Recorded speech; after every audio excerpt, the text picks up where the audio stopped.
Ya,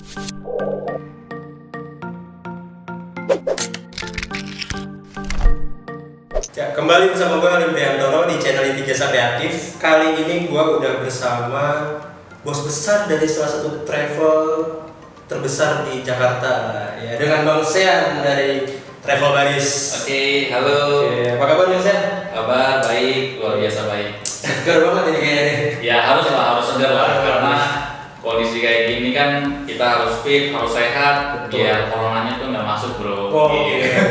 Tetap bisa aktivitas jalan terus ya. Yes, benar. Oke, kita mau ngobrol-ngobrol sedikit nih soal new normal. Yes. Pariwisata di masa pandemi ini.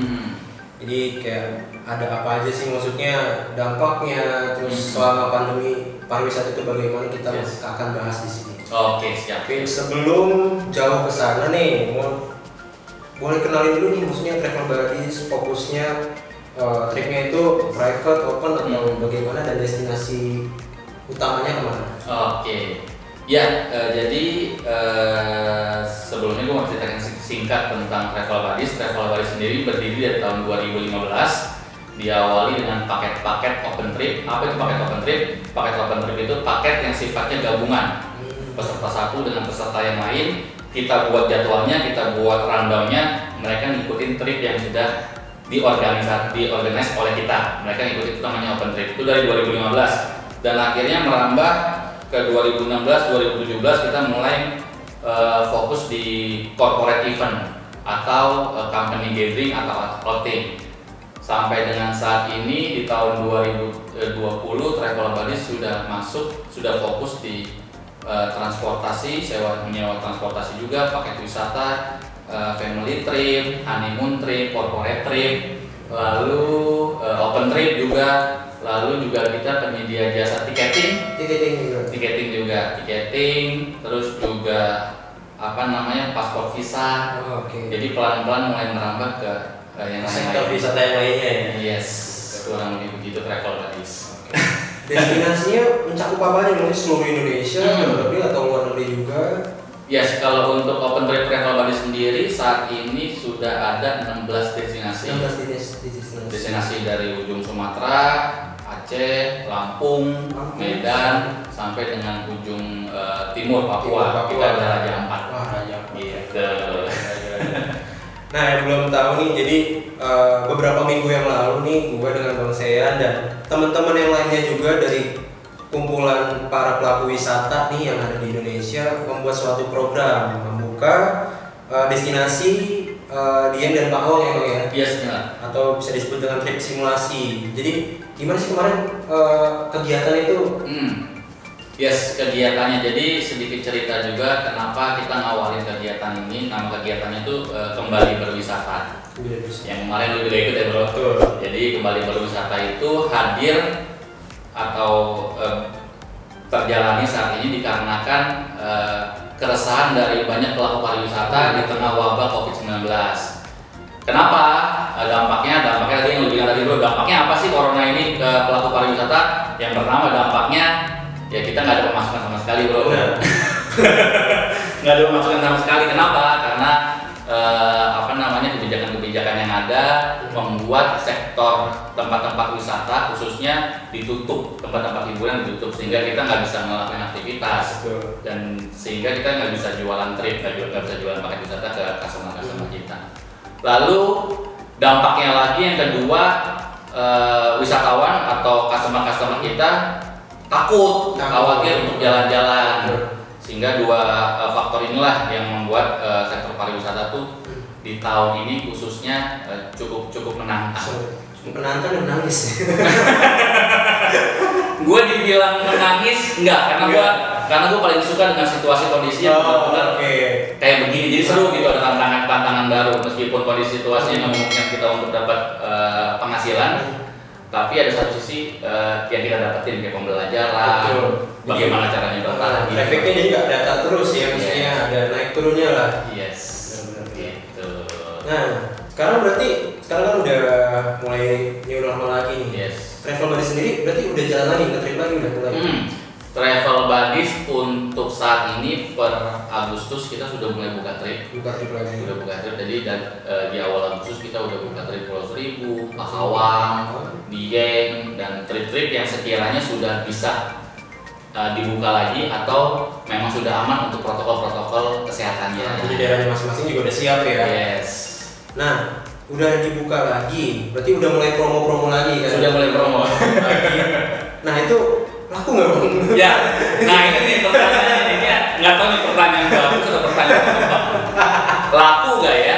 Nah, kalau dibilang laku memang kondisi situasinya nggak seperti sebelum adanya corona. Kita buat promosi sebentar udah rame, tapi kalau sekarang ini kondisinya tetap laku, cuman nggak rame seperti semula. Tapi syukurnya sekarang ini semangat wisatawan udah mulai trust lagi, udah mulai percaya lagi. Jadi banyak tempat-tempat wisata sekarang ini yang udah mulai membludak bahkan. Udah mulai. Contoh, kemarin kan kita ngadain simulasi trip Dieng di tanggal 24-26 dengan program kembali berwisata yang kita buat. Karena faktor itu juga salah satunya membuat Dieng sekarang ini rame, Mas Bro. Jadi rame. Kemarin Gunung Prau yang masuk ke Gunung Prau itu minggu kemarin 5.000 orang. 5.000 orang. 5.000 orang. Desek-desekan ke Gunung Prau. Belum di kawasan Diengnya. Wah, kawasan Diengnya malah justru bahkan bisa lebih ramai Lebih lagi. ramai lagi. Yang di homestay, di penginapan, hotel-hotel tuh ramai juga Dieng. Begitupun Pahawang, Mas Bro. Minggu kemarin kan kita ada peserta juga, ada tamu kita ke Pahawang, dan ternyata di Pahawang juga saat ini sudah ada ratusan peserta, customer yang sudah, ratusan wisatawan yang sudah datang ke Pahawang. Jadi syukurnya karena trip simulasi yang kemarin kita jalani bareng-bareng menjadi dampak yang positif bagi tempat-tempat wisata setempat. Membuat para teman-teman juga trust lagi ke kita Yes. Jalan lagi dengan protokol kesehatan yang sudah kita lakukan lah. Benar. Nah, ini kan para wisata kita kurang lebih 3 bulan lah, benar-benar mati ya, benar-benar Maret, April, Mei, Juni, Juli, 5 bulan. 5 bulan bukan 3 bulan ya. 5 bulan benar-benar mati gitu ya. Benar-benar nggak ada puasa. Kalau anak-anak bilang ini bulan-bulannya puasa panjang. Benar-benar ada yang muter otak lagi nih, maksudnya cari hal lain untuk bisa tetap survive lah. Yes. Nah, tanggapan lu gimana bang? Maksudnya kemarin selama benar-benar mati ini kan ada yang dengar-dengar ya, ada yang jualan tahu, ada yang jualan lain lah, masih ada yang jualan souvenir dan lain-lain. Itu gimana menurut lu? Yes, ada yang jualan masker, Iya betul, laser bener. Ada yang jadi jualan buah-buahan macam-macam lah. Bener. Yes. Jadi kalau ini menurut pengalaman gue pribadi selama adanya wabah corona ini, jadi per bulan Maret gue pribadi membuat kesepakatan untuk perusahaan Travel Buddies kita dirumahkan. Dalam kurung buka kurung tuh di off-kan sementara dari bulan Maret sampai dengan bulan Juni akhir. Maret, April, Mei, Juni. Jadi 4 bulan seluruh karyawan Travel Buddies dengan total kurang lebih 20-23 karyawan dirumahkan, di off-kan. Karena kenapa? Karena memang ya kondisinya sangat menantang saat ini kan. Jadi nggak ada pemasukan, nggak ada perkembangan. Jadi kesepakatannya di off-kan dulu. Nah ya udah, karena off-nya itu gua pribadi cari hal yang lain untuk survive gitu kan. Gitu. Jadi berbagai macam cara, gimana caranya kita harus tetap survive. Dan apa yang gua lakuin ya jualan online. Ada juga teman, ada yang jualan tahu, ada yang jualan madu, ada yang jualan buah, ada yang jualan masker, hand sanitizer. Cuman balik lagi untuk tujuan bertahan hidup. Betul. Gitu. Dan menarik juga, ada yang jual bubur, malah jadi berkembang. ya. Ada teman yang gara-gara pandemi ini dia banting setir ke tukang bubur. Dalam tempo 3-4 bulan corona merajalela di Indonesia, jadi punya 4 gerobak. Wow. 3 atau 4 gerobak bubur. Gue bilang keren juga. Berkembang ya. Oh satu lagi. Oh, betul. Gua selama 3-4 bulan ini kan gua online. Jadi jualan online jualan apa sih? Jualan produk-produk corona lah. Masker, hand sanitizer dan lain-lain gua juga jualan saat ini. juga sekarang ini gue buat kantor sendiri untuk online. Sampai ada kantor sendiri ya? Ya udah ada kantor sendiri, udah ada karyawannya sendiri. Ada karyawan juga. Yes. Tapi karena sekarang kan pariwisata udah mulai aktif, udah mulai semangat lagi, ya udah akhirnya sekarang fokusnya udah mulai ke sini. Yang di sini udah ada bagian. Oke, jadi udah termanajemen dengan rapi lah ya. Iya, ya kurang lebih itu lah.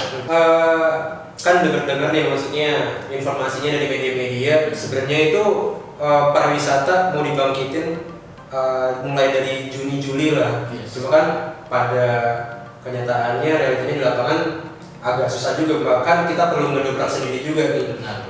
Artinya dunia pariwisata padahal kita yang benar-benar apa ya, penyumbang pendapatan negara lah, maksudnya dari sektor pariwisata ini lumayan cukup besar gitu. Tapi media-media nggak cukup mengangkat lah isu dari pariwisata ini. Nah, menurut Bang Sen ini gimana nih, maksudnya tanggapan terhadap apa ya, media-media atau pemerintah ya? Nah, untuk kita nggak terlalu terangkat lah nama pariwisata ini, justru malah kita sempat beberapa bulan lalu kabar kita malah kalah sama ojek online. Oh iya. Ya mau ojek online kayaknya tuh kesannya lebih dikasihanin lah. Padahal dia bisa gosek, ambil barang, paket, atau enggak beli belanjain makanan.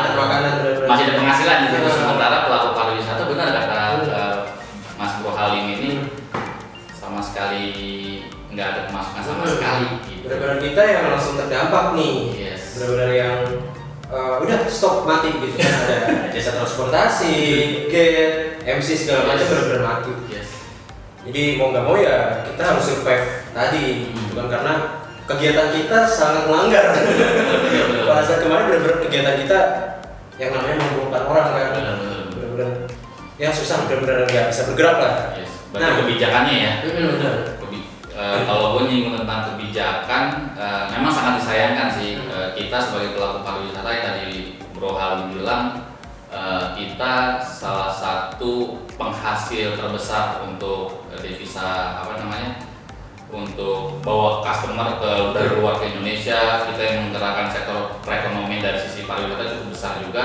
Tapi ketika kondisi begini, kebijakan pemerintah rasanya agak sedikit lambat. Bukan berarti lambat banget, tapi agak sedikit lambat. Nah, sehingga kita sebagai pelaku pariwisata sendiri yang harus punya cara. Jadi kita nggak hanya menunggu dan akhirnya kalau kita menunggu, kebijakannya bisa berubah-ubah di lapangan. Makanya kemarin Bro Halim sempat dengar juga bahwa ada satu destinasi yang protokol kesehatan, yang lain udah kondisi sudah new normal, tapi sampai saat ini destinasi atau tempat wisata masih belum buka juga. Itu bahaya tuh.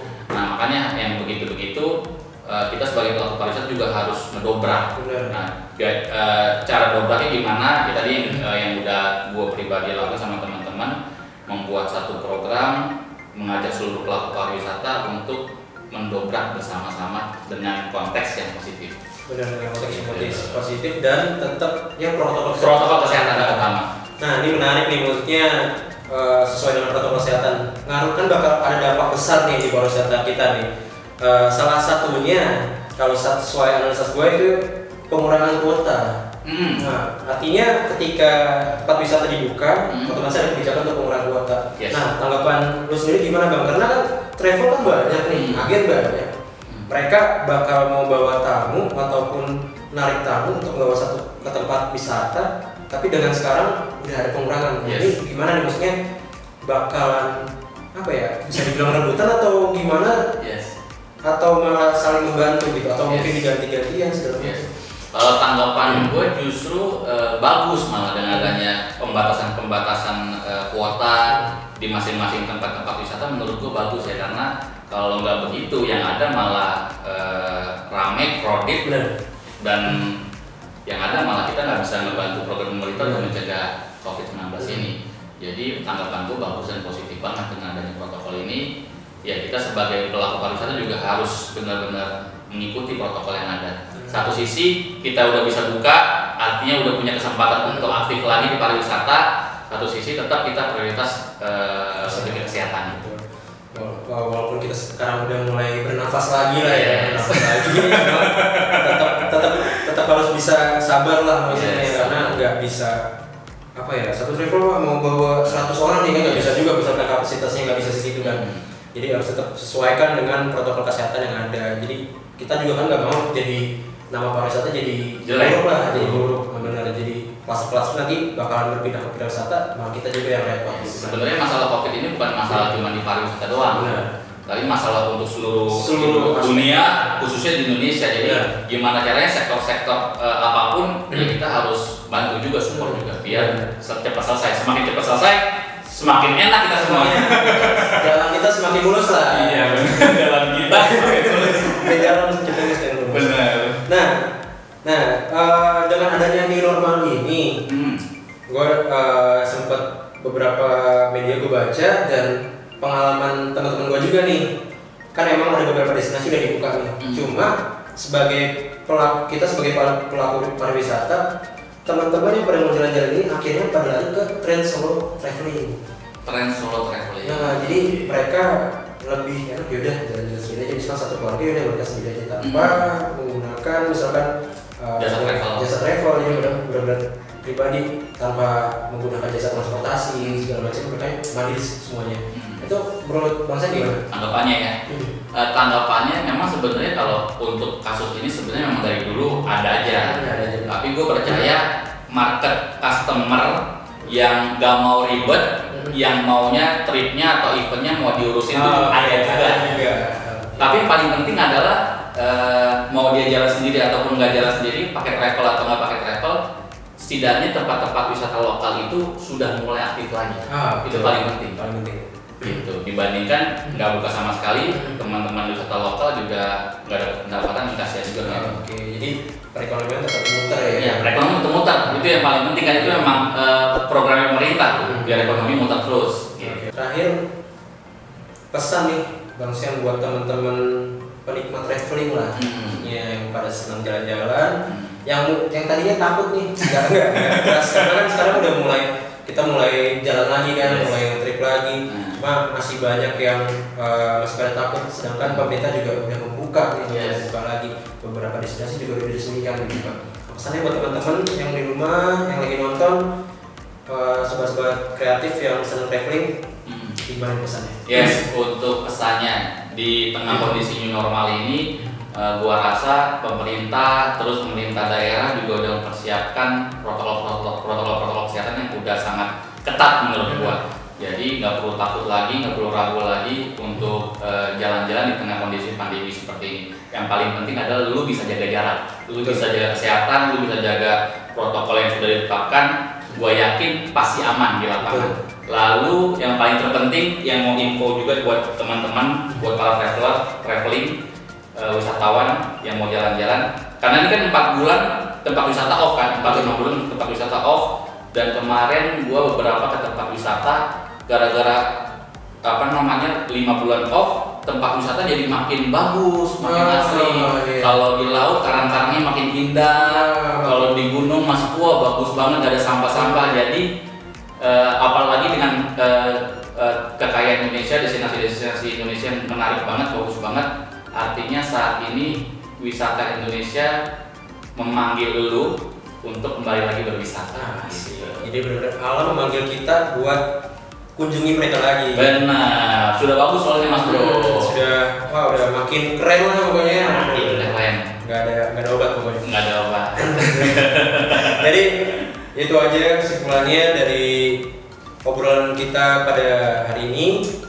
Jangan lupa untuk subscribe channel Jasa Kreatif dan boleh follow Instagram. Instagram travelbuddies @travelbuddies_id. Oke, siap. Oke, tetap terus tonton konten dari Jasa Kreatif. Selamat malam.